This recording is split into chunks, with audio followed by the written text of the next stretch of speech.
What do you see when you look out of the window? Trees, cars, maybe that neighbour's cat doing its business once again just outside your door.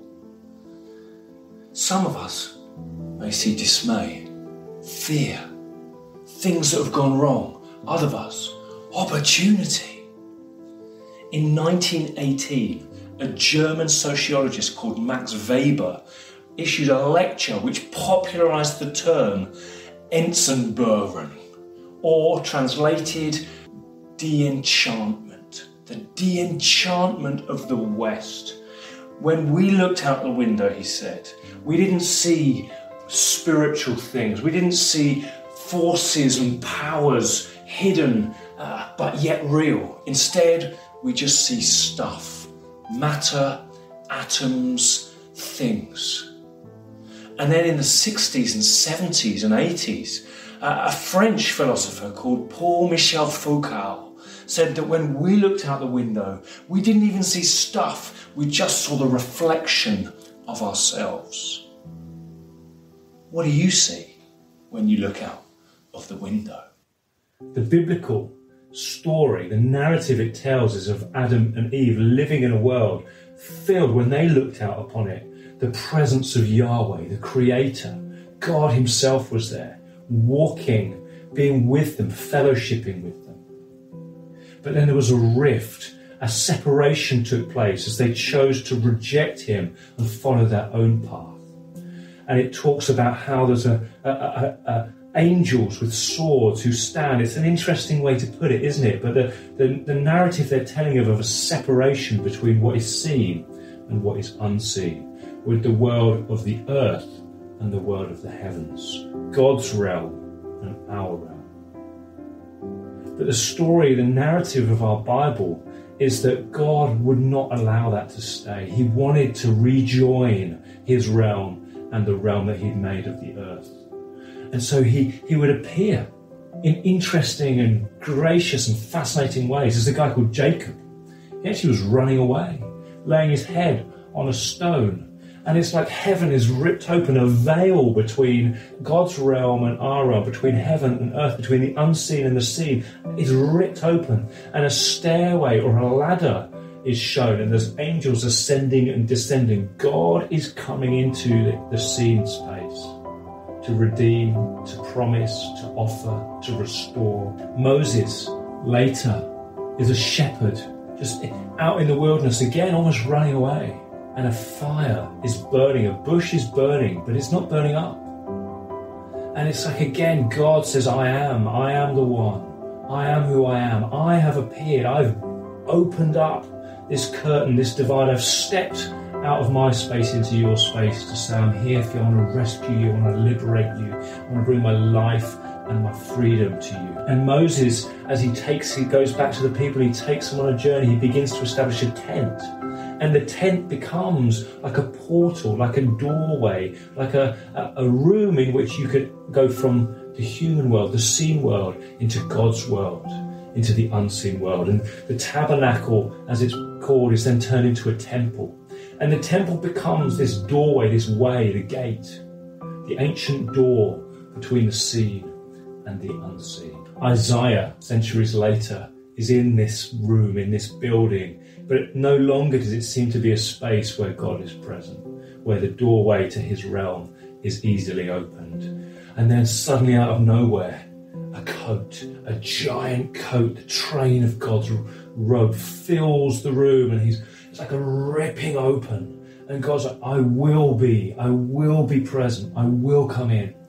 And then a guy called Ezekiel, a crazy man, a wild and crazy man, is by a river in Babylon, far away from this house, far away from this space which was meant to be the doorway.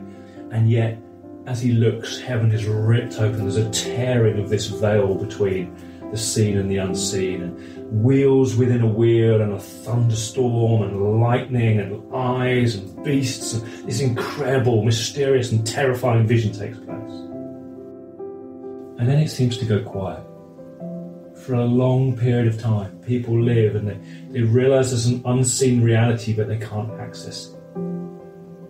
Until a man a bit like Ezekiel, a crazy man, John, is also by a river, in a river. And as he's there's a ripping of the heavens. And as the heavens are ripped, not a stairway, not a ladder, not a bush, not a fire, not a coat, not a train of a robe, and not eyes and mysterious thundering and lightning. A dove comes and lands on a man. And John looks and says, this man will become the gate. He will become the access point for all of God's realm, all of the goodness and the redemption and the life and the forgiveness and the freedom and the hope, all that should have been present in our world that we can see is accessed through this man. This man was Jesus Christ. And we see through the testimony of the New Testament, everywhere he went, he would make the poor, the sick, the lame, the blind, the lost, the lonely. And he would bring into them the access, the riches and the treasures and the resources of the unseen world, and he'd release it into them. What do you see when you look out of the window? Just a few weeks ago, our eldest son was injured really badly playing sport. And I sat in a hospital room and I looked out of the window. And I saw fear. And I saw sadness. So the awfulness of the situation. His pancreas had been ripped.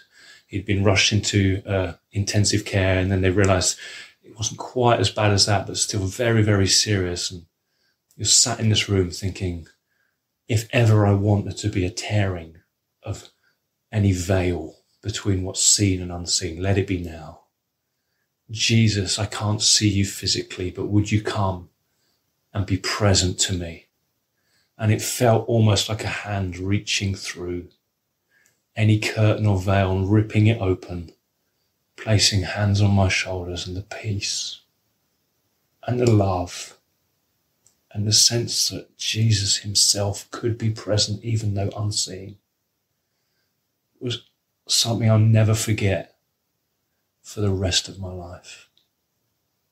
And that is the testimony of follower of Jesus after follower of Jesus. Even though we look out the window and maybe don't see him physically, he is here by his Spirit, unseen and yet just as real as anything that you can see or touch. What do you see when you look out the window? A hero of mine, John Wesley, who was in the 1750s and almost into the early 1800s. When he looked out the window, he saw a country and the UK that was growing more angry, growing more divided, the sense of more and more of the poor being left and alone. And he looked out and he said, God, I want to see your world breaking in. And he talked about means of grace, and he said there's 5 ways that maybe we can do these things. They don't guarantee, but if we do these things, it enables us to access the door. We can go to Jesus, meet Jesus where he's found, the way to access this unseen heavenly realm, God's realm, and see it come in to our realm. He talked about prayer. He talked about the Word, the Bible. He talked about collective, the Christian collective, gathering as other Christians, as church. He talked about the Lord's Supper, and he talked about fasting. And as he called people to do those things, set about those things, actually the doorway, the means of grace rushed in through him. And he just saw, not only in the UK, but then through others like Jonathan Edwards, into the whole of the UK and the USA, a great awakening. And you know, Wesley was onto something. One of my favourite things in the whole of the Bible, I just can't get past it recently, is this church in Antioch. You see, these people in Antioch, what they'd done is they'd seen Jesus, they'd seen what it was like to have him around. He'd reach out a hand and power of the unseen realm would rush in and bring healing. He'd speak a word and the knowledge and the wisdom of the unseen world would just come through him and unlock problems. They'd seen Jesus move, and the presence of God, the overwhelming sense of love of this God who made all things would come through him, and they wanted that. And so what they did is they gathered, and they were a funny bunch of people. There was Simeon, called the Black Man, which, you know, I guess is probably not something I would be called. He probably was a black man. And there was Manaen, who had grown up with Herod. He was a super rich kid. He'd grown up with a silver spoon in his mouth. And there was Lucius, who was from Libya. And there was Paul, who, he could start a riot when he's on his own eating his breakfast. And Barnabas, who's from Cyprus, who obviously was a Levite, he's steeped in the scriptures. And these strange group of people gathered. And it says they worshipped, they prayed in worship. And they were fasting. Two of those means of grace that Wesley identified. And as they did that, it's almost like this portal, this break, the ripping open of the distinction between this earth and the unseen and the seen took place. And there's a sense they say, God, Jesus himself is saying, set apart Paul and Barnabas for the work I've called them to. And just that little act that group of people chose to do, that where they said, we believe and trust that if we do these things, then something of the power and wisdom and authority of that world can break into our world. And all they did was pray and fast. But what came out of that is absolutely astonishing, because at that point there was really just a few little groups of a few people who followed Jesus, but more than 14 churches were then planted all over the Mediterranean, including into Europe. More than 19 young leaders were trained up and sent out. And this tiny little Jewish sect became a global, worldwide, life-changing source of joy and goodness for millions and billions.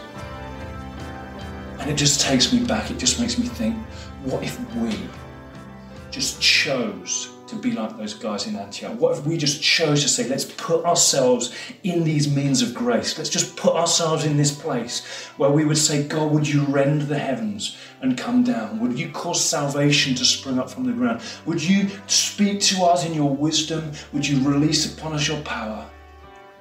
Just the simple means of grace to access Jesus Christ, this gateway, the door between the seen and the unseen. So that's what we want to do. To contend for spiritual awakening is to put ourselves in the place where Jesus is. Say, Jesus, you show us. Would you move in us?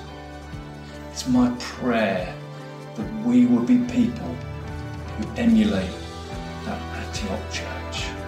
Simple prayer, simple worship, simple fasting. To say, Jesus, open that door.